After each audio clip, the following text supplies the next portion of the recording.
I keep it juicy, juicy. I eat that lunch. You guys, good tell we got an interesting one to talk about today. It's been a minute. Real Housewives of Beverly Hills. Now, we kind of fallen off from this because they had that like weird watch with the castmates situation, so the episodes weren't coming on. But last week they started back with the episodes, and I'm catching up, and so now we finally got to last night's episode that I was able to watch. So that's what we're going to be talking about today. So if you haven't seen my other reviews, make sure to go check that out. Those are posted. But as of right now, let's get into the episode that happened last night, because I mean, honestly, not a lot happened, but a lot happened, because it was some juice spilled in this episode from Brandi. Okay, so let's go ahead and start with Kyle's charity event. She has this whole charity event going on because of the Children's Hospital. They do it every year or something like that. You know, super bougie white people stuff, nothing new. But the crowd that is there is all low-key beefing because Denise and Teddy don't like each other. Camille comes, she's beefing with everybody. So Camille's like making her rounds, trying to talk to everybody and apologize. Her and Lisa Rinna end up butting heads. I think she just kind of went a little too hard in Lisa Rinna. I think she was just basically trying to say like, man, you were an asshole on Twitter, but I still love you. And Camille immediately took the defense. And it's like, you're not going to end up solving that situation like that. But she ends up going to Teddy only because Kyle pushed her into the conversation with Denise and Teddy, which Kyle, that was so stupid. Like, let them finish talking first. So Camille sits down and Teddy's like, hi, Camille. And Camille starts with the pleasantries, as Teddy like to call it, talking about, oh my God, you look so beautiful tonight. You know, congratulations on your pregnancy. You look so good. You're glowing. Teddy's like, cut the shit. All right, look, we don't have to do this. I know you don't like me. I don't like you. You know, it is what it is. And so Camille low-key was thrown off because, you know, in Beverly Hills, they do that typical, you know, hi, nice to see you. And then they walk around and be like, I hate that bitch. You like, that's how they act. They're sweet in your face, sour behind your back. Almost like Sour Patch Kids. But Camille is sitting there too and was like, well, you know, I mean, Denise was like, well, Camille, you know, you did have a lot to say at the reunion since we last saw you. They do a flashback and she was going ham, and she said she felt like Denise was gaslighting her by checking on her, or, you know, kind of saying what she was saying. And Denise was like, no, I genuinely was like worried about you. And she's like, I was going through a lot, you know, I was hurt. And I think Camille went into that reunion already guns a-blazing because she was Team Lisa, and Lisa was on the outs with everybody. So she automatically put herself there, either intentionally or unintentionally, but either way she got there, and it didn't do her no good to sit there and be going so hard at everybody when there was really no issue with her. But Teddy was not here for it. She was with the shits at that time. She was like, I'm good. I don't need the apologies. Like, you know, we know this is never going to happen. Denise ends up forgiving Camille, and she's like, well, you know, you just need time. And she's like, of course, Teddy wants to be rude little bitch. Yes, I have the right to do that because, bitch, your apology doesn't mean nothing to me.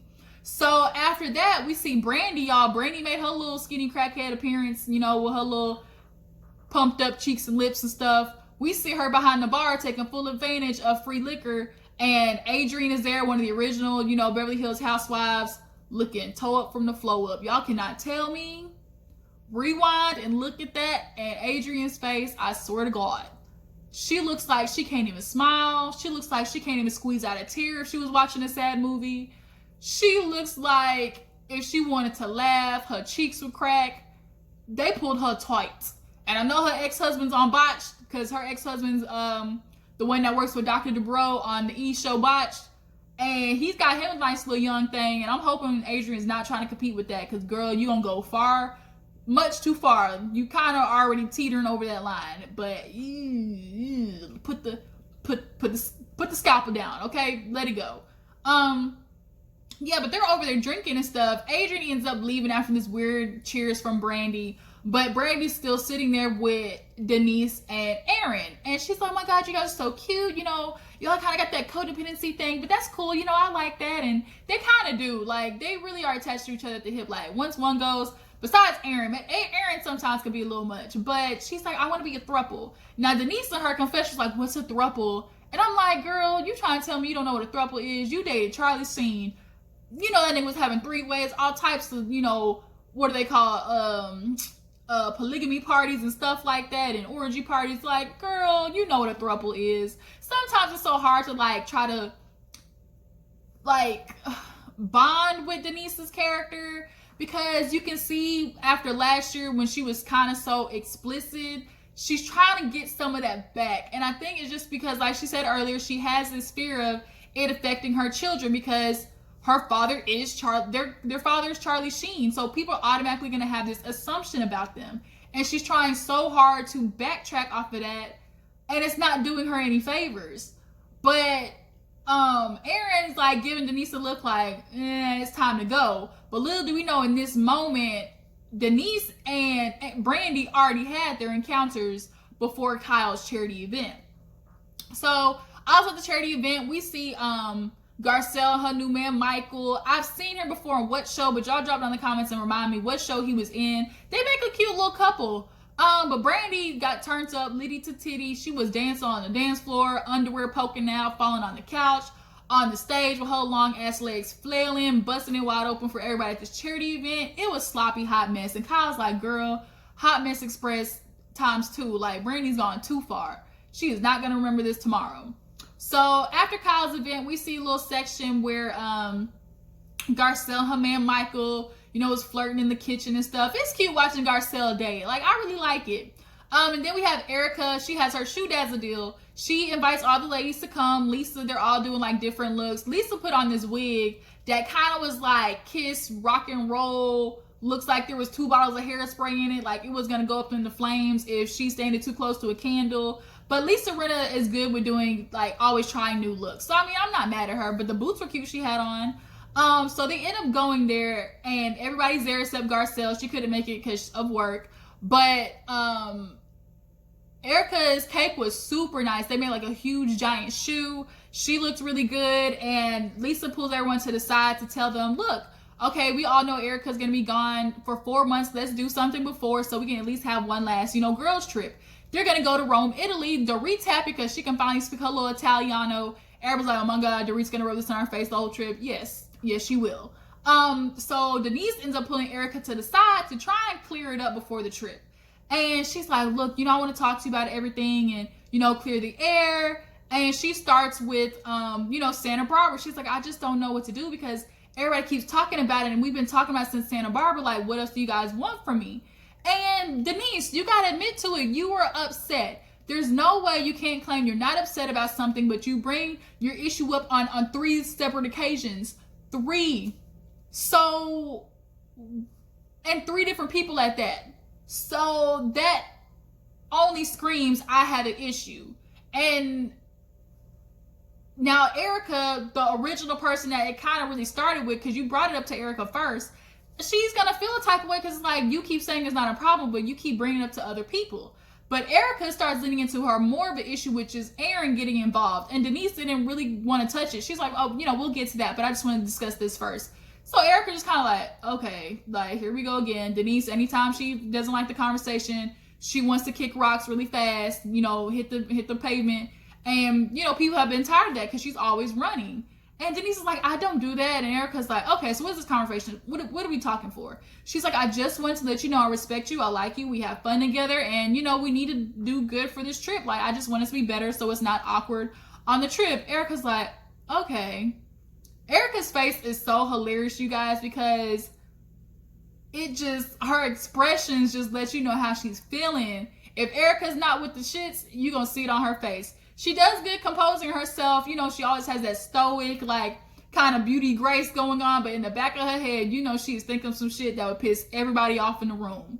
But Denise and her settled. They're like, okay, we're good. You explain to me what's the problem and, have a good night. And that's basically how that ended.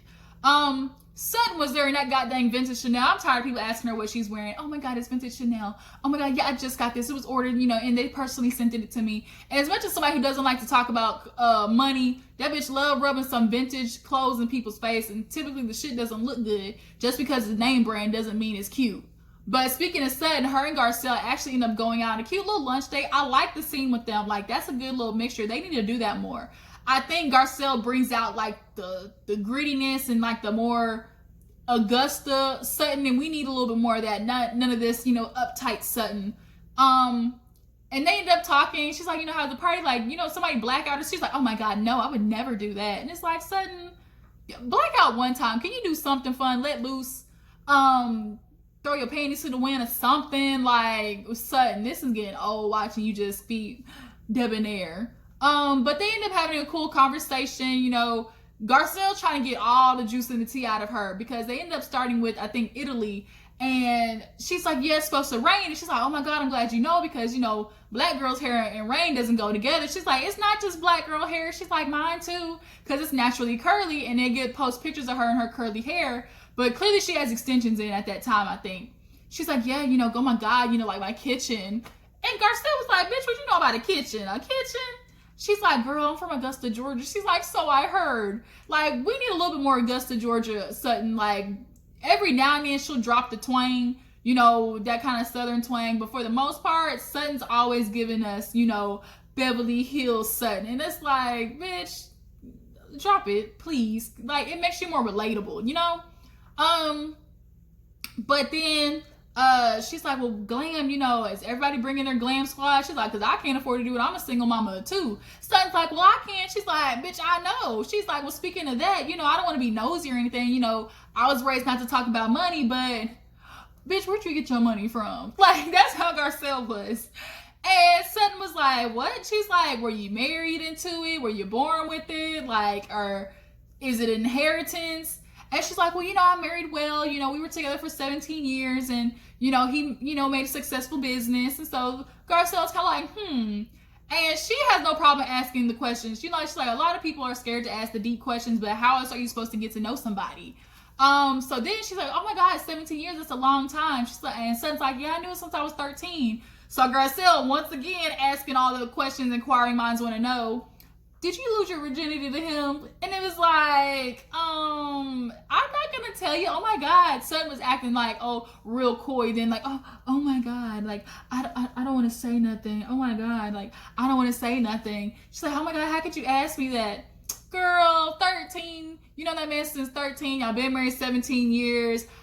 Was Sutton probably one of those girls that's like, oh my God, this is my first time doing something. It really wasn't. I could see Sutton doing that. Sutton got a lot of skeletons in her closet. It may be covered up by Chanel and Dior, but bitch, there's some skeletons in that closet, and I want to know every single one of them because I'm nosy like that. Somebody needs to get Sutton drunk and let her spill out her tea because everybody else is doing it. She might as well join the game. So, we see a little section with Amelia and Lisa Rinna. She looking for her apartment. I'm not gonna lie, y'all. That's Amelia's storyline that Lisa's been given. It's exhausting because you just genuinely see the spoiledness and the privilege, and when you don't have it, like, you just be looking like, dang, people really out here living like this, don't understand how blessed they are. This girl Amelia is bouncing back and forth from New York to California or whatever based on anxiety, and I think honestly she would have done okay in New York. But the problem is, the minute something gets her out of her comfort zone, she freaks out and runs home, and she has her parents there to catch her. And Teddy kind of said that earlier when Lisa brought it up to her. She's like, I think Amelia should be pushed. I think Amelia's a lot stronger than what she's giving herself credit for. And I'm empathizing with, you know, the fact that she does suffer from anxiety and depression, stuff like that. A lot of people do. It's just that it seems Amelia always is like looking for ways to throw in her anxiety to something. Like, oh my God, you know, I need big windows because, you know, my mood changes. So, like, you know, something always changes my mood, you know, because I have real bad anxiety. The door has to touch all the way to the top and it has to have a doorman and it can't be on the ground floor. And it's like some of the stuff she was asking for, cool. But like Lisa was saying, like, I lived in a 900 building, you know, apartment complex and we had roaches. She's like, I didn't have no help from my parents. Like, it's crazy how much of a monster she created. She admitted it. She's like, I have created a monster. But Amelia is going to be shortchanging herself for the rest of her life if Lisa does not push her to understand, like, you'll be okay. It'll be uncomfortable for a little bit, but Amelia, you'll be okay. So last but not least, we get into this thing with Kyle and Teddy. They're getting ready for Italy, you know, and Kim comes over to bring some dresses or something like that, and they're also talking about Teddy's baby shower. So she's like, "Oh yeah, I'm with Brandi. I'm taking her to lunch." Now we all know Kim and Brandi had a very rough past. That's back when Kim was all hopped up on pills and drugs and stuff like that and alcohol. So she was, you know, causing rampage, but now she's better. And her and Brandi are cool now after fighting and, you know, causing World War III. But Brandi ends up coming in and starts spilling all of the juice, okay? She tells Kyle, like, y'all don't know who you are talking to. Y'all don't know who the real Denise is. She doesn't even like your ass, Kyle. She calls you spoiled, stuck up. Teddy, you're just here because of your dad and you're trying to use this as a platform, you know, to get from under his name. She called Erica a cold-hearted bitch. Like, Brandi was spilling all the tea. She's like, I'm just trying to let y'all know who you are working with. And Kim, Kyle's sister's kind of like, you know, it's not fair what she did to you. And they're like, what are you talking about? And she's like, oh my God, like she's drinking, you know, the wine so she can get the liquid courage to spill it out basically to her and Denise bump coochies at night. Like they had a lesbian espionage. And Brandi at first was comfortable with it because she assumed that Aaron knew. But after they ended up hooking up for the first time, they just did a little canoodling and making out. But the second time they got together, she went to her house because she was in LA for something or whatever. And Denise is like, well, you can just stay with me. Now, she told her at first there was going to be a pull-out bed. But then I guess the pull-out mattress disappeared because Denise felt like she wanted to be a part of Brandi's, you know, vagina. So they ended up hooking up. But after that, Denise was like, oh my God, you can't tell Aaron. So now Brandi's looking like, what do you mean you can't tell? I can't say nothing to Aaron. She thought she knew because Brandi has been a stickler for, I'm never going to be the other woman. I can't be the third person in the party because she was cheated on. So she knows what that feels like. So for her, now she's feeling gross and, you know, ashamed of herself because here it is, she's the third woman. And she assumed Aaron knew because Aaron knew about them making out. I guess Denise told Aaron, and Aaron's okay with Denise going out there and having, you know, a couple of female, you know, I guess bumping coochie parties. Like, I guess he's okay with that. Most men, when they think about their wife messing with another woman, it does not gross them out as much as, you know, finding out she was out there messing with another man, you know? So Brandi assumed because he knew we maked out, like if we get together again and start drinking, 9 times out of 10 something else is gonna happen. So now Teddy and Kyle are over there just sopping it all up, and it was like, oh my God, like, do we even really know Denise? And she's like, girl, y'all need to watch her. She kind of low-key threatened me because Denise only pops in and out every now and then to check to make sure Brandi hadn't said nothing. So she was kind of like, she only reached out to her the day before Kyle's event because she knew Kim was there, and she was kind of like, oh, you know, we're really close, and she's only telling her this stuff about the girls to try and make her feel a part of the group and like their friends. But really, low-key, she's just doing that to keep a close eye on her. And she's like, you know, I would never tell your secrets, you know, so, you know, don't tell mine. And so Brandi's like, she's low-key trying to keep me, you know, at arm's length so she can keep an eye on me, but like keep her distance because she doesn't want to make it look like we're, you know, we're still doing something. So Denise, I think, is really trying hard to leave this double life. And that's why she's super sensitive to the fact that her kids possibly overheard, you know, that whole threesome conversation.